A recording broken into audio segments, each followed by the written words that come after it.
తనకు కేటాయించిన శాఖలపై తీవ్ర అసంతృప్తి వ్యక్తం చేశారు మంత్రి వాకిటి శ్రీహరి. తనకు కేటాయించిన శాఖలన్నీ కూడా గందరగోళంగా ఉన్నాయని అన్నారు. ఆయన 10 ఏళ్లలో ఆగమైన శాఖలను తనకు కేటాయించారని అన్నారు. ఇక పశుసంవర్ధక శాఖ గందరగోళంగా ఉందని అన్నారు. 5 శాఖలు ఆగమంగానే ఉన్నాయని తెలిపారు. ఆయన ఇక యువజన సర్వీసులు ఇస్తే తానేం చేసుకోవాలని అన్నారు. నాకు ఇచ్చిన శాఖలను ఎట్లున్నాయంటే దురదృష్టమో అదృష్టమో మా పొన్నమని చెప్పాలి. గడబడైన తర్వాత నాకు ఇచ్చారు. మత్స్యశాఖ గడబడి లేపారు. 10 ఏళ్ళ అంత కింద మీద చేసి పడేసి అది నా చేతిలో పెట్టారు. ఇదొక్కటే కాకుండా యానిమల్ హస్బెండరీ ఇచ్చారు, పశుసంవర్ధక శాఖ. దాంట్లో గొర్రెల బర్రెలు అన్ని కిరికిరిలు అయినాక నా చేతిలో పెట్టారు. ఇప్పుడు నేను ఆ కిరికిరి కడుక్కున్నా లేకుంటే మళ్ళీ కొత్తగా పని చేయాలన్నా అర్థం కాని పరిస్థితి. కాబట్టి ఎంత క్లిష్టమైన పరిస్థితిలో నాకు ఇచ్చారో అంతే అద్భుతంగా.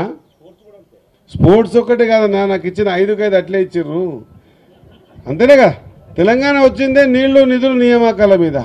దానిలో నిధులు నియామకాలు ఎవరికి ఇవ్వలే. కానీ ఇప్పుడు యూత్ సర్వీసెస్ పెట్టి నేను ఎట్లా ఎంప్లాయ్మెంట్ జనరేట్ చేయాలని అదొక శాఖ ఇచ్చారు. ఇక గొర్రెల విషయం అయితే మొత్తం ఈ రాష్ట్రంలో జరిగింది ఏందో మొత్తం దేశంగా తెలిసిపోయే విధంగా అదే గొర్రె బయటికి దాటి మళ్ళీ అదే గొర్రె లోపట్టుకోవచ్చు, అదే గొర్రె బయటికి దాటి అదే గొర్రె లోపట్టుకోవచ్చు. ఆ శాఖ కూడా నాకే ఇచ్చారు. రైట్, విన్నారు కదా. ఇది మంత్రి వాకిటి శ్రీహరి చేసిన కమెంట్స్. తనకు కేటాయించిన అన్ని శాఖలు కూడా చాలా గందరగోళ పరిస్థితుల్లో ఉన్నాయని పొన్నం ప్రభాకర్ ముందే ఆయన ఇటువంటి కమెంట్స్ చేశారు. తనకు కేటాయించిన 5 శాఖలు కూడా ఇటు పూర్తిగా పశుసంవర్ధక శాఖ కానీ మిగతా శాఖలన్నీ కూడా గందరగోళంగా ఉన్నాయని అన్నారు. ఇక దానితో పాటు యువజన శాఖను ఆయన ఏం చేసుకోవాలి అంటూ కూడా ప్రశ్నించారు. అడిగి దీనికి సంబంధించిన పూర్తి డీటెయిల్స్ మా ప్రతినిధి శ్రీనివాస్ అందిస్తారు. శ్రీనివాస్, చెప్పండి, ప్రెసెంట్ వాకిటి శ్రీహరి చేసిన ఈ కమెంట్స్ ని అసలు ఎలా చూడాలంటారు? బహిరంగంగానే ఇటువంటి కమెంట్స్ చేశారు. సో దీన్ని ఇటు కాంగ్రెస్ పార్టీ అధిష్టానం అసలు ఎలా తీసుకుంటుంది? అప్డేట్స్ ఏంటి?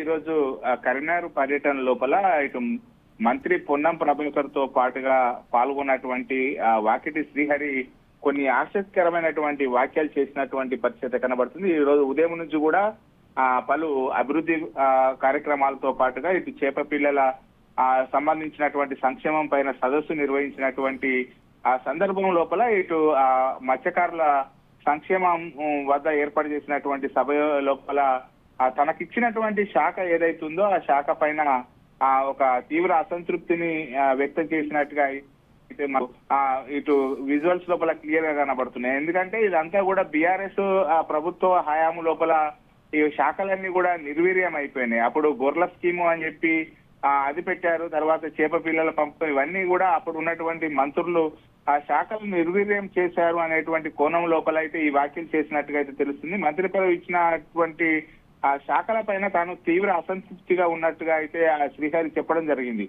తనకు ఇచ్చినటువంటి శాఖలన్నీ కూడా ఒక గందరగోళమైనటువంటి పరిస్థితి లోపల ఉన్నాయి. అది అదృష్టమో లేకపోతే దురదృష్టమో తెలియదు, కానీ ఆ గందరగోళంగా ఉన్నటువంటి శాఖలు ప్రస్తుతము తనకు ఇవ్వడం జరిగింది. ఆ 10 ఏళ్ల లోపల బీఆర్ఎస్ ప్రభుత్వం లోపల ఈ తనకి ఇచ్చినటువంటి శాఖలు ఏవైతే ఉన్నాయో, ఇప్పుడు మత్స్యకార శాఖ కావచ్చు, తర్వాత అతనికి ఇచ్చినటువంటి శాఖలు అన్ని కూడా ఆగమైపోయినాయి. 10 ఏళ్ల లోపల ఆగమైపోయినటువంటి ఆ పశుసంవర్ధక శాఖ కూడా తనకు ఇవ్వడం అయితే జరిగిందని చెప్పి. ఎందుకంటే పశుసంవర్ధక శాఖ లోపల ఇప్పటికే పలు కుంభకోణాలు కూడా బయటకు వచ్చినాయి. మాజీ మంత్రి తలసాని శ్రీనివాసు నిర్వహించినటువంటి ఏదైతే పశుసంవర్ధక శాఖ ఉన్నదో తనకు ఇవ్వడం వల్ల అసలు అది తన దురదృష్టం చేసుకోవాల్సినటువంటి పరిస్థితి వచ్చింది. అదేవిధంగా యువజన శాఖ కూడా తనకిస్తే నేనేం చేసుకోవాలని చెప్పి ఆ గొర్రెలు ఉన్నటువంటి శాఖను నేను తీసుకోవాలని నేను ఏం చేసుకోవాలనేది అతను మాట్లాడినటువంటి వ్యాఖ్యలు అయితే ఇప్పుడు ఆసక్తికరంగా మారినటువంటి పరిస్థితి కనబడుతుంది. సర్తాజ్. Thank you Srinivas.